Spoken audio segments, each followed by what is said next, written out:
शिमरानगढ़ नाम का एक गांव था, जहां पर समीर नाम का व्यक्ति समोसा बेचकर अपना गुजारा किया करता था। ठीक समीर की दुकान के सामने सुयोग नाम का व्यक्ति पानी पूरी बेचा करता था। और तुम्हारी पानी पूरी की दुकान कैसी चल रही है? आजकल ज्यादा लोग दिखाई नहीं देते हैं तुम्हारी दुकान पर। शायद लोग मेरी दुकान से समोसा खाने में व्यस्त हो गए होंगे। भाई समीर, तुम्हारी दुकान मेरे सामने ही है और लोग तो मुझे तुम्हारी दुकान पर भी नहीं दिखते हैं। तो लोग गए कहाँ? शायद तुम्हारे समोसे खाने से उनका पेट दर्द करने लगा होगा। दोनों अपने अपने रास्ते चले जाते हैं। थोड़े दिन बीतते हैं और शहर से पूनम नाम की महिला गांव में प्रवेश करती है। पूनम के गांव में आने के बाद से लोग ना तो सुयोग की पानी पूरी खा रहे थे और ना ही समीर के समोसे। एक दिन दोनों के रास्ते फिर से टकराते हैं।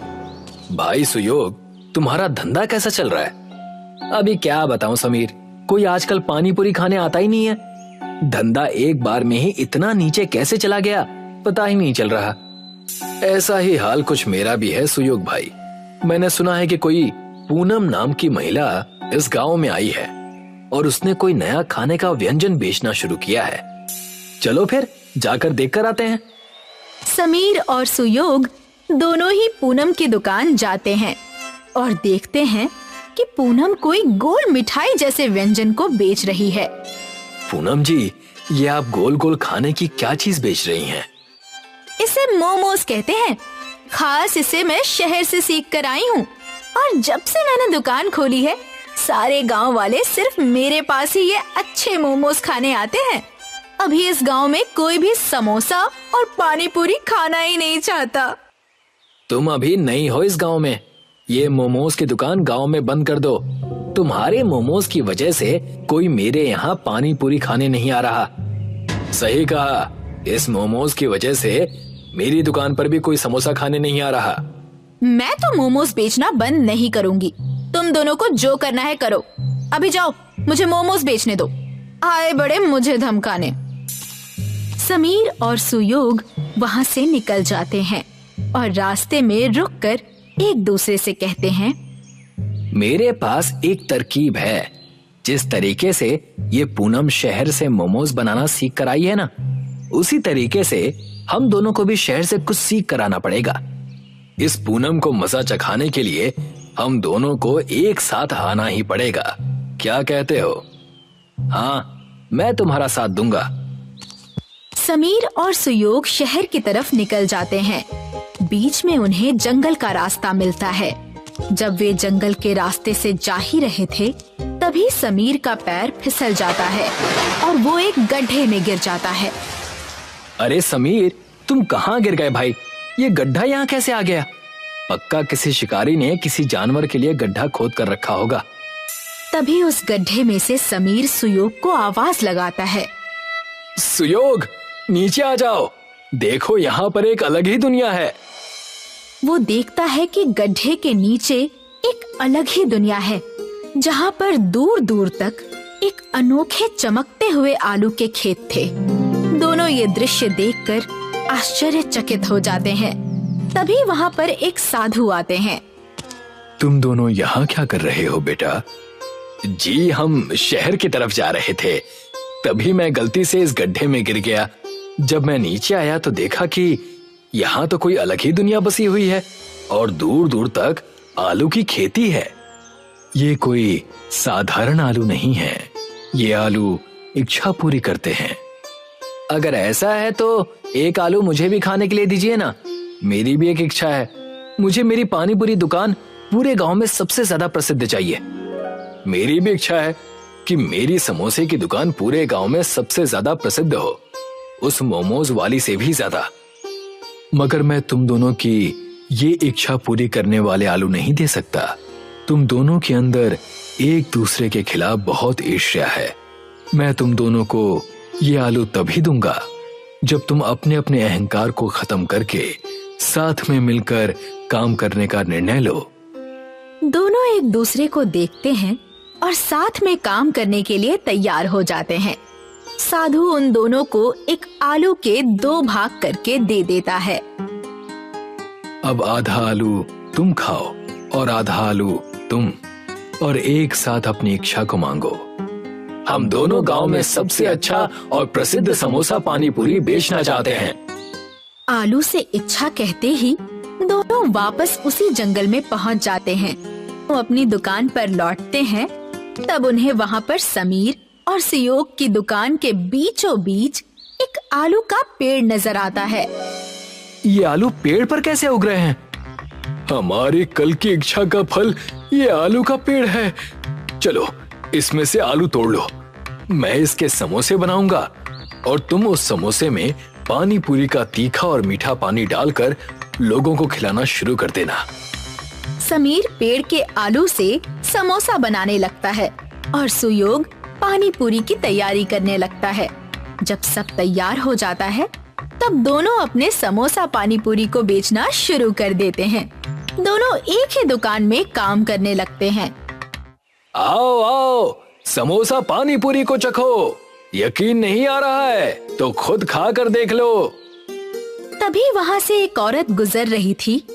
समोसा पानी पूरी, ये तो मैंने पहली बार सुना है। जरा एक प्लेट खिलाना। सुयोग समोसा को लेकर उसमें छेद करके उसमें मीठा और तीखा पानी डालकर उस औरत को एक प्लेट समोसा पानी पूरी दे देता है। जैसे ही वो औरत उस समोसा पानी पूरी को खाती है, उसका चेहरा खिल जाता है और वो कहती है, मैंने इससे पहले अपनी जिंदगी में इतना अच्छा कभी कुछ नहीं खाया। ये तो बहुत स्वादिष्ट है। भाई और 2 प्लेट देना और 10 प्लेट घर के लिए भी पैक कर देना। जी अभी देता हूँ। धीरे धीरे पूरे गांव में समीर और सुयोग की पानी पूरी की बातें होने लगती हैं और पूरा गांव समोसा पानी पूरी का दीवाना हो जाता है। वो सिर्फ शिमरानगढ़ नहीं बल्कि दूसरे गांवों में भी प्रसिद्ध हो चुके थे, मगर उनका उगता सूरज किसी और को चुभ रहा था। अब लोगों को क्या हो गया? मेरे दुकान पर आजकल कोई आता ही नहीं है। किसी को मोमोज खाना ही नहीं है, सबको वो समोसा पानी पूरी खाना है। और ये समोसा पानी पूरी कितना अजीब है। पूनम खुद से बातें करने में लगी थी, तभी वहाँ पर सूरज दलाल आ जाता है। क्या हो गया पूनम जी? मोमोज नहीं बिक रहे, इसीलिए तो परेशान नहीं हैं। मैं परेशान क्यों ना हूँ? इतनी मेहनत करके शहर जाकर मैं मोमोज बनाना सीख कर आई थी। मुझे कुछ करना होगा, नहीं तो मेरे लेने के देने पड़ जाएंगे। मुझे पता है कि उन दोनों की दुखती रग क्या है। क्या है? मुझे बताओ। और तुम्हें कैसे पता? सब बताता हूँ, धैर्य रखिए, मैं आपकी मदद करूँगा, मगर आपको मेरी मुंह बोली रकम देनी होगी। ठीक है बाबा। सूरज पूनम को आलू के पेड़ के बारे में बताता है और उसके साथ मिलकर समीर और सुयोग के समोसा पानी पूरी को गांव से हटाने की योजना बनाने लगता है। रात हो जाती है। समीर और सुयोग दुकान बंद करके अपने घर जाने लगते हैं। उनके जाने के बाद वहाँ पर पूनम और सूरज आते हैं। देखिए, मैं इसी पेड़ की बात कर रहा था। यही वो पेड़ है जो अचानक से एक ही दिन में उग गया। इसी पेड़ के आलू तोड़कर वो लोग समोसा पानी पूरी बनाते हैं। मैंने कभी आलू देने वाले पेड़ के बारे में नहीं सुना है। इसमें पक्का किसी तरह का जादू होगा। आज इसे यहीं जलाकर राख कर दूंगी मैं। फिर देखती हूँ ये लोग कैसे समोसा पानी पूरी बनाते हैं। दोनों मिलकर उस पेड़ को काटने लगते हैं और दोनों काफी थक जाते हैं। पूनम जी, मैं तो कहता हूँ कि बाकी पेड़ कल काट लेंगे। सुबह होने वाली है, किसी ने देख लिया तो लेने के देने पड़ जाएंगे। तुम सही कह रहे हो। चलो यहाँ से अभी निकलते हैं, कल आकर अपना काम पूरा कर लेंगे। दोनों वहाँ से निकल जाते हैं। जैसे ही सूरज उगने लगता है, समीर और सुयोग दोनों ही अपनी दुकान खोलने आते हैं और देखते हैं कि पेड़ आधा कटा हुआ है। और जैसे ही सूरज की किरण उस पेड़ पर पड़ती है, पेड़ वापस से ठीक हो जाता है। तुमने देखा जो मैंने देखा? हाँ, मैंने देखा किस तरह से ये पेड़ अपने आप ही ठीक हो गया। मगर इस पेड़ को काटा किसने था? वो अपनी दुकान खोल लेते हैं और समोसा पानी पूरी बेचना शुरू कर देते हैं। दिन खत्म होता है और रात आती है। समीर और सुयोग दुकान बंद करके घर चले जाते हैं। रात के अंधेरे में फिर पूनम और सूरज उस पेड़ के पास आते हैं। अरे, ये पेड़ तो हमने कल आधा काटा था, ये ठीक कैसे हो गया? अब फिर से इसे पूरा काटना पड़ेगा। आप चिंतित ना होइए पूनम जी, मेरे पास दूसरी योजना भी है। हम इस पेड़ को आग लगा देते हैं, ना रहेगा बांस, ना बजेगी बांसुरी। पूनम और सूरज एक लकड़ी पर मशाल जलाते हैं और जैसे ही सूरज पेड़ को जलाने वाला होता है, पेड़ की जड़ें दोनों पूनम और सूरज को अपने अंदर समा लेती हैं। अगली सुबह जब समीर और सुयोग वहां आते हैं, तब वो देखते हैं कि वहां पर अब 3 पेड़ हो चुके हैं। कमाल है, अब तक तो एक ही पेड़ था, अब 3 हो गए।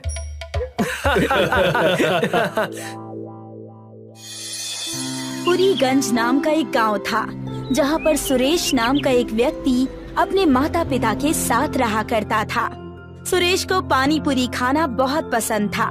सुरेश और गांव के काफी लोगों को दूसरे गांव जाना पड़ता था। माँ, थोड़े पैसे मिल सकते हैं?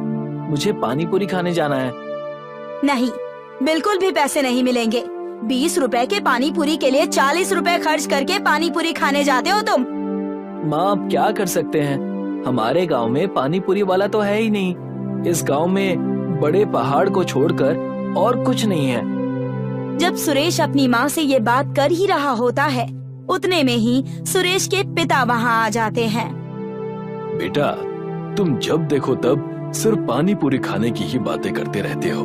ये सब छोड़कर कोई काम धंधा क्यों नहीं ढूंढ लेते? मेरे हाथ खेती कर करके घिस चुके हैं।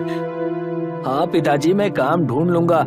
जब देखो तब आप मुझे ताना देते रहते हैं। अच्छा छोड़िए, थोड़े पैसे दे दीजिए, पानी पूरी खाने दूसरे गांव सुभाष नगर जाना है। बेटा, तुम कब सुधरोगे?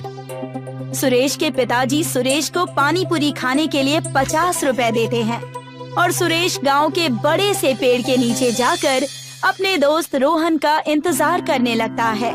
रोहन थोड़ी ही देर में वहां पहुंच जाता है। क्या हुआ? तुम इतने चिंता में क्यों लग रहे हो? अभी क्या बताऊं रोहन, माँ और पिताजी दोनों ही काम ढूंढने के लिए दबाव बना रहे हैं। मैं काम तो करना चाहता हूँ, मगर कोई काम मिले तब ना। बात तो सही कह रहे हो। अब मुझे ही देख लो, मैं कब से काम ढूंढ रहा हूँ, मगर मुझे अब तक कोई काम नहीं मिला। खैर छोड़ो, जल्दी चलो, नहीं तो सुभाष नगर जाने वाली बस छूट जाएगी। हाँ, चलो। सुरेश और रोहन दोनों ही पानी पूरी खाने के लिए निकल जाते हैं और दूसरी ओर गांव का लालची जमींदार लखन अपने कामगार गुल्लू को अपने पास बुलाता है। बताइए, क्या काम आ गया मालिक? मैं कोई नया व्यापार करना चाहता हूँ। बताओ, इस गांव में लोगों के पास ऐसा क्या नहीं है जो मैं इन्हें दे सकूं और थोड़े पैसे ऐड सकूं? वैसे तो मुझे कुछ ऐसा पता नहीं मालिक, मगर गांव के काफी लोग पानी पूरी खाने दूसरे गांव जाते हैं, क्योंकि इस गांव में कोई पानी पूरी बेचता ही नहीं है। सिर्फ पानी पूरी खाने के लिए दूसरे गांव जाते हैं? अब आएगा मजा। जाओ गुल्लू, और पानी पूरी का ठेला तैयार करो और पानी पूरी बेचना शुरू कर दो। और हाँ, ध्यान रहे, पानी पूरी 50 रुपए के नीचे मत बेचना। समझ आई बात? मगर पानी पूरी तो दूसरे गांव में 20 रुपए की मिलती है मालिक। हाँ, मगर हम 50 में ही बेचेंगे। अब ज्यादा सवाल मत पूछो और जाओ जाकर तैयारी करो।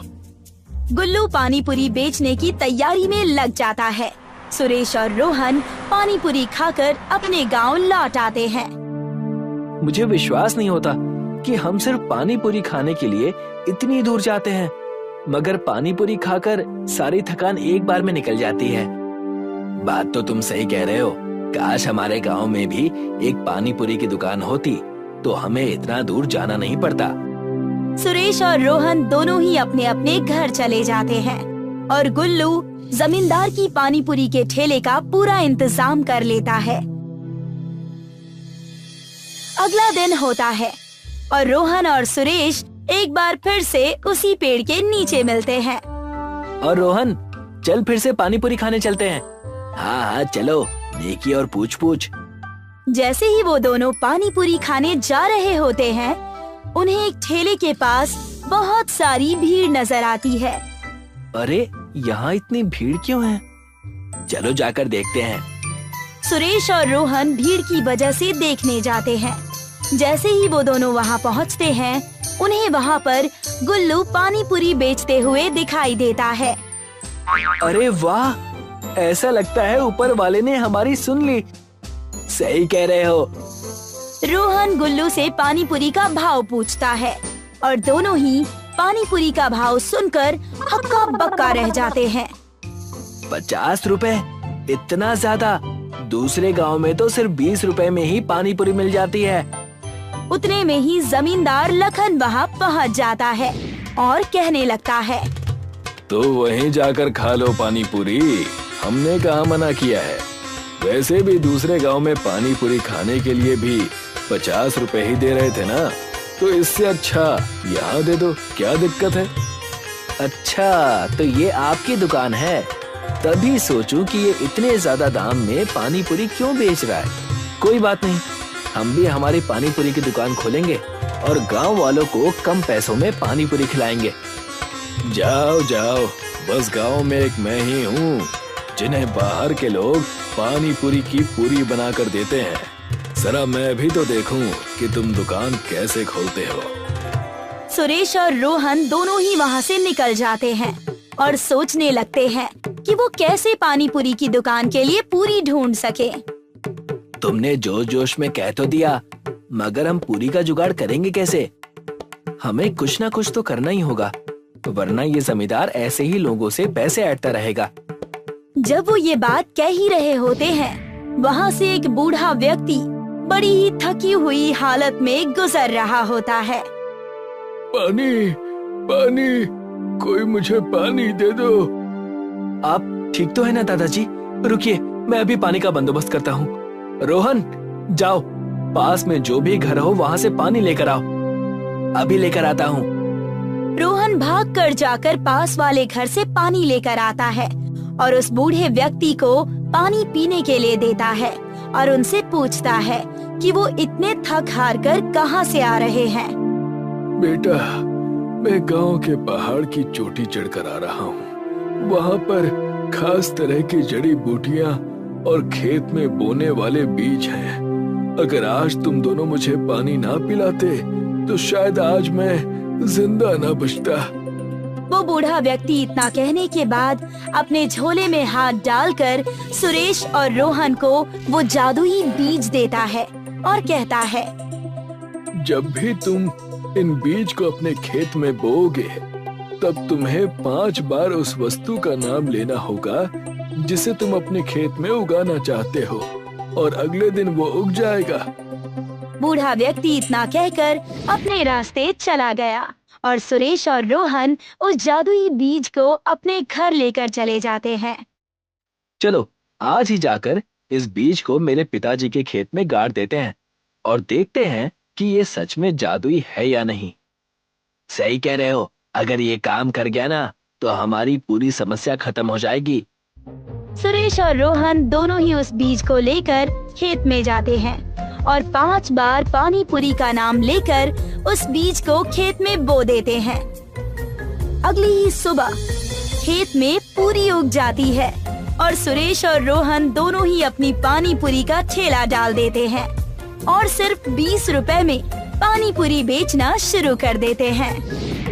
अरे ये तो बड़ी अच्छी दुकान दिख रही है, जरा एक प्लेट तो लगाना भाई। जी अभी लगाता हूँ। सुरेश अपने ग्राहक को पानी पूरी खिलाता है।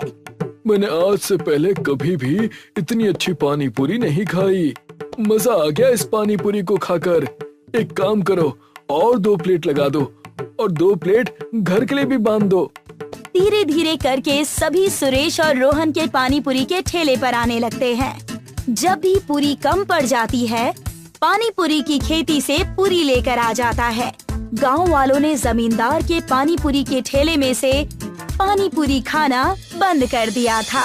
ये देखकर जमींदार आग बबूला हो जाता है और अपने कामगार गुल्लू से कहता है, गुल्लू, क्या हुआ? पानी पूरी का धंधा चल क्यों नहीं रहा?